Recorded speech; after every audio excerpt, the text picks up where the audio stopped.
श्रीमद्भागवतम कथारूप श्री पूर्ण प्रज्ञदास द्वारा पुनर्लिखित परम पूज्य श्री श्रीमते श्री भक्तिवेदांत स्वामी प्रभुपाद लिखित श्रीमद्भागवतम पर आधारित चौथा अध्याय अश्वत्थामा का दंड, उत्तरा के गर्भ में परीक्षित की रक्षा। पहला स्कंद। कुरुक्षेत्र की युद्ध भूमि पर छिड़ा महाभारत का युद्ध समाप्त हो चुका था। परिणाम स्वरूप पांडवों और कौरवों के सैनिकों ने युद्ध भूमि में शरीर त्याग कर अपनी यथायोग्य गतियां प्राप्त की। भीम की गदा से खंडित जंघाओं के साथ दुर्योधन मरणासन्न भूमि पर पड़ा था और द्रोण पुत्र अश्वत्थामा ने द्रौपदी के पुत्रों की सोते समय निर्मम हत्या कर दी थी। मूर्खतावश वो सोच रहा था कि उसने पांडवों की हत्या की है और प्रसन्नतापूर्वक उसने उनके कटे हुए सिर दुर्योधन को उपहार स्वरूप भेंट दिए।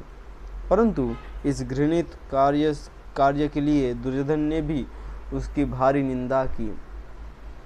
जब द्रौपदी को अपने पुत्रों की हत्या का समाचार मिला, वो अत्यंत पीड़ित होकर विलाप करने लगी। अपनी प्रिय पत्नी को सांत्वना देते हुए अर्जुन ने घोषणा की, जब तक मैं अपने गांडीव से निकले अपने बाणों से अश्वत्थामा का सिर काटकर तुम्हारे समक्ष नहीं लाऊंगा, तब तक मैं तुम्हारे आंसुओं को नहीं पोंछूंगा। अपने पुत्रों की अंत्येष्टि के पश्चात जब तुम अश्वत्थामा के सिर पर खड़ी होकर स्नान करोगी, उस समय निश्चित ही तुम्हारे हृदय की ये पीड़ा कुछ शांत हो जाएगी। वीरता भरे अपने वचनों से द्रौपदी को सांत्वना देने के बाद अर्जुन ने अपना कवच पहना और अस्त्र शस्त्रों के साथ लेस होकर अपने रथ पर सवार हो गया। भगवान श्री कृष्ण ने अपने प्रिय मित्र के घोड़ों की लगाम संभाली और वे दोनों उस ब्राह्मण पुत्र की खोज में निकल पड़े। दूर से आते अर्जुन को देखकर अश्वत्थामा ने अपने घोड़ों की गति बढ़ा ली, परंतु कुछ समय पश्चात उसके घोड़े थक गए और अंततः अपने बचाव का अन्य कोई चारा ना देखते हुए अश्वत्थामा ने अपना अचूक ब्रह्मास्त्र निकाला। आचमन करने के पश्चात अश्वत्थामा उस अस्त्र को छोड़ने के लिए मंत्रों का उच्चारण करने लगा, परंतु उसे वापस कैसे खींचना है उसे इस विद्या का ज्ञान नहीं था। ब्रह्मास्त्र के छूटते ही समस्त दिशाएं तीव्र प्रकाश से आलोकित हो उठी। इस गंभीर स्थिति को देखते हुए भयभीत अर्जुन ने श्री कृष्ण से कहा, हे नाथ, आप परम भगवान हैं। केवल आप ही अपने भक्तों के हृदयों को अभय प्रदान करने में सक्षम है। जरा देखिए, ये अद्भुत तेज किस प्रकार समस्त दिशाओं को निगले जा रहा है। भगवान श्री कृष्ण ने उत्तर दिया, मृत्यु के भय से अश्वत्थामा ने ब्रह्मास्त्र का सहारा लिया है। ये प्रचंड अग्निमय प्रकाश उसी के द्वारा छोड़ा है। इस ब्रह्मास्त्र के भीषण तेज और गर्मी को एक अन्य ब्रह्मास्त्र ही निरस्त कर सकता है, इसलिए तुम अपना ब्रह्मास्त्र छोड़कर इसे शांत करो। आचमन करने के उपरांत अर्जुन ने सर्वप्रथम भगवान श्री कृष्ण की परिक्रमा की और फिर अपना ब्रह्मास्त्र छोड़ दिया। जब ये दोनों अस्त्र परस्पर टकराए, संपूर्ण आकाश एक विशाल अग्निचक्र से आच्छादित हो गया। इसके तेज से तीनों लोकों का प्रत्येक प्राणी झुलसने लगा।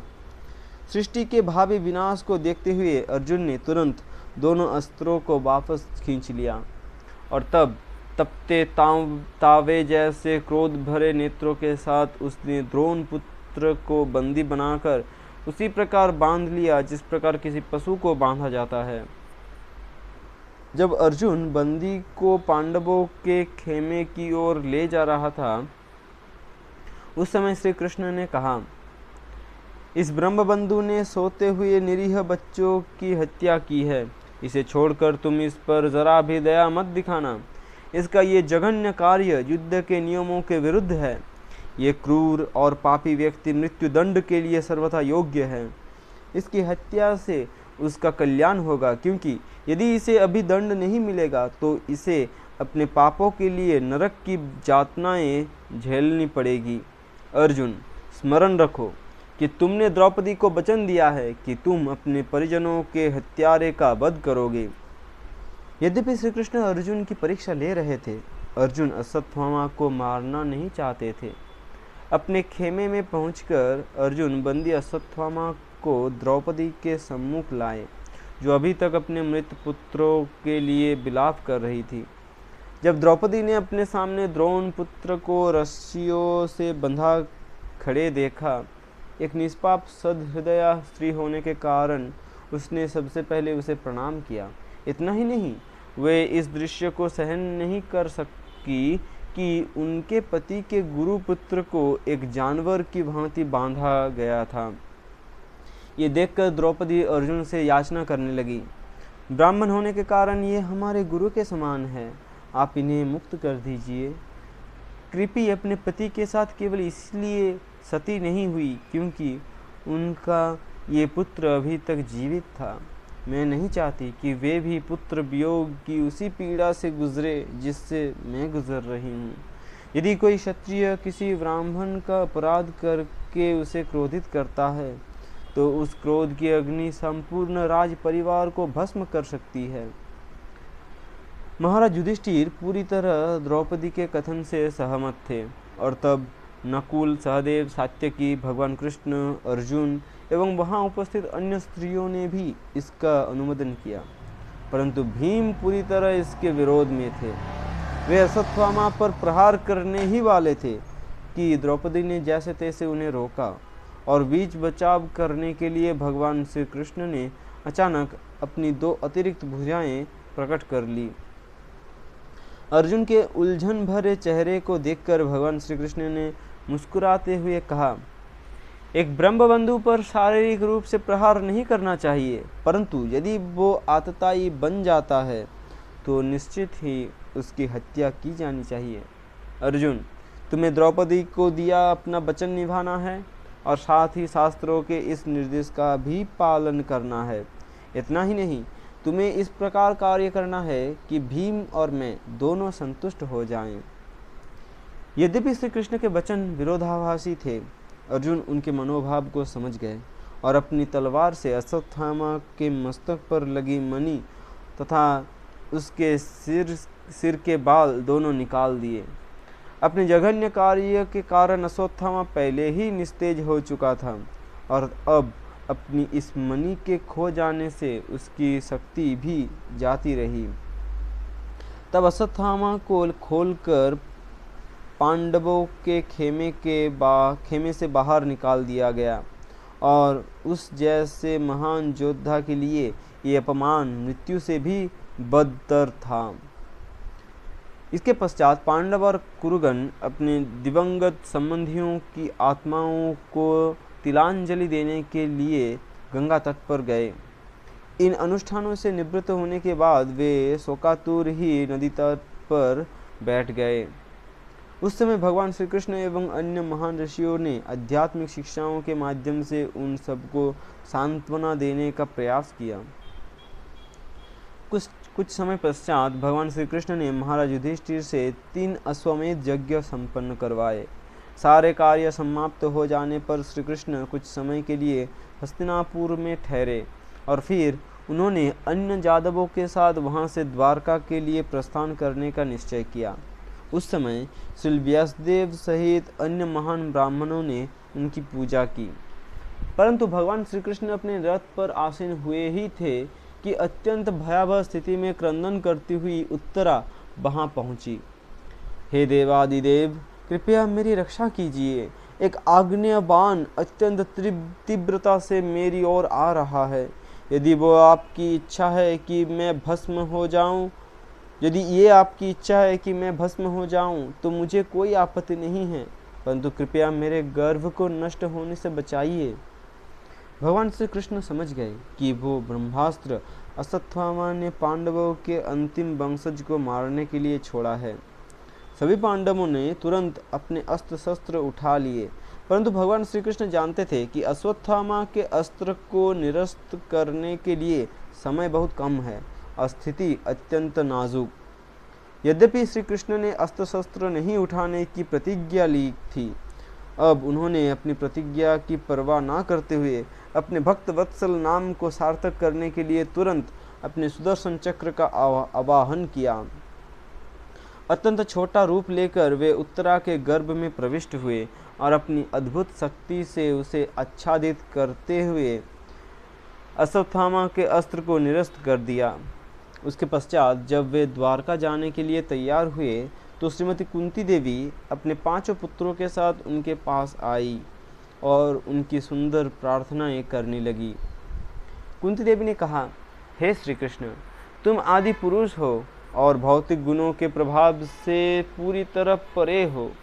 मैं तुम्हें प्रणाम करती हूँ। जिस प्रकार मंच पर अभिनय करने वाले नट को पहचाना नहीं जा सकता है, उसी प्रकार तुम भौतिक इंद्रियों की पहुँच से परे हो और तुम्हें केवल वे भक्त एवं अध्यात्मवादी ही समझ सकते हैं जो पूरी तरह भौतिक कलमश से शुद्ध हो चुके हैं। फिर भला मुझ जैसी अबला के लिए तुम्हें सही समझना किस प्रकार संभव है। हे भगवान, आपकी नाभि कमल पुष्प के समान सुंदर है। आप सदैव कमल पुष्पों की माला से सुसज्जित रहते हैं। आपके नेत्र कमल पुष्प के समान शीतलता प्रदान करते हैं तथा आपके चरण कमल पुष्पों से अंकित है। आपके चरण कमल पुष्पों से अंकित है। मैं आपको नमन करती हूँ। आपने अनेक भयावह स्थितियों से मेरे पुत्रों की रक्षा की है और अभी अभी आपने हमें अश्वत्थामा के ब्रह्मास्त्र से भी बचाया है। परंतु मेरी तो यही इच्छा है कि हमारे ऊपर ये सब विपदाएं बार बार आए, जिससे हमें बार बार आपका दर्शन प्राप्त हो सके, क्योंकि आपके दर्शन का अर्थ है कि हमें फिर से जन्म मृत्यु का दर्शन नहीं करना पड़ेगा। हे नाथ, जब आप एक मनुष्य रूप में लीलाएं करते हैं तो उस समय आपके कार्य अत्यंत भ्रामक होते हैं। यद्यपि आपको देखकर स्वयं भयभीत हो रहता है, परंतु आप माता यशोदा के हाथों में छड़ी और आपको बांधने के लिए लाई गई रस्सी देखकर भयभीत हो जाते हैं। निश्चित ही ये हमें भ्रम में डाल देता है। हे स्वामी, आपने अपना मिशन पूरा कर लिया है और सबसे महत्वपूर्ण ये है कि आपने अपने रूप के विषय में समस्त भ्रामक दर्शनों एवं सिद्धांतों को खंड खंड कर दिया है। आपने ऐसी अद्भुत लीलाएं की है जिनका हम निरंतर श्रवण एवं कीर्तन कर सकते हैं। हम पूरी तरह से आपकी कृपा पर अवलंबित हैं। फिर भी क्या आप हमें छोड़कर चले जाएंगे? आपकी सर्वमंगलमयी उपस्थिति के बिना यह सब कुछ असार और निरर्थक रह जाएगा, क्योंकि यहाँ दिखने वाला समस्त ऐश्वर्य केवल आपके कृपा भरे दृष्टिपात के कारण ही है। हमारा साम्राज्य इसलिए सुंदर दिखाई देता है क्योंकि ये आपके चरण कमलों के चिन्हों से अंकित है। इसलिए जब आप यहाँ से चले जाएंगे तो ये साम्राज्य फिर ऐसा नहीं दिखाई देगा। मैं आपसे निवेदन करती हूँ कि आप मेरे पुत्रों तथा वृष्णवंशियों के प्रति मेरी आसक्ति को काट दीजिए, जिससे मेरा मन एकाग्र हो, उसी प्रकार आपकी ओर आकर्षित होता रहे जिस प्रकार गंगा का प्रवाह निरंतर समुद्र की ओर बहता है। श्रीमती कुंती देवी की प्रार्थनाएं सुनकर भगवान श्री कृष्ण मंद मंद मुस्कुराने लगे और वो मुस्कुराहट उनकी योग शक्ति के समान ही मंत्र मुग्ध करने वाली थी। तब भगवान ने अन्य स्त्रियों को अपने प्रस्थान का समाचार देने के लिए हस्तिनापुर के महल में प्रवेश किया। उस समय महाराज युधिष्ठिर ने भगवान श्री कृष्ण को रोक लिया और प्रेम पूर्वक कुछ और समय वहां बिताने का आग्रह करने लगे। यद्यपि श्री व्यासदेव सहित अनेक महान ऋषियों तथा स्वयं भगवान श्री कृष्ण ने अपनी शिक्षाओं से महाराज युधिष्ठिर को सांत्वना देने का प्रयास किया था, दुखी राजा अभी तक अशांत थे। अपने मित्रों एवं संबंधियों की मृत्यु से विह्वल युधिष्ठिर एक साधारण भौतिकवादी व्यक्ति के समान शोक कर रहे थे। राजा ने शोक करते हुए कहा, ओह, मैंने स्वयं कितनी दयनीय नियति को आमंत्रित किया है। मुझसे अधिक पापी इस संसार में और कौन होगा। स्वयं राजा बनने के लिए मैं करोड़ों लोगों की मृत्यु का कारण बन गया। यदि मैं लाखों वर्षों तक भी प्रायश्चित करूं, क्यों न करूं, फिर भी मैं अपनी भाभी नारकीय पीड़ाओं से बच नहीं सकता हूँ। मैंने कितने पतियों, पुत्रों, पिताओं और भाई तथा भाइयों का वध किया है। इस प्रकार स्त्रियों के प्रति मैंने जो अपराध किए हैं उनसे मुक्त होने का मुझे कोई उपाय नहीं दिख रहा है। जिस प्रकार मटमैले पानी की को मिट्टी जिस प्रकार मटमैले पानी को मिट्टी से छानकर शुद्ध नहीं किया जा सकता, जिस प्रकार शराब के प्याले को शराब से ही धोकर पवित्र नहीं बनाया जा सकता, उसी प्रकार मुझे विश्वास है कि असंख्य लोगों के हत्याओं के फल को निरस्त करने के लिए पशुओं की बलि अथवा यज्ञ सहायक नहीं होगा।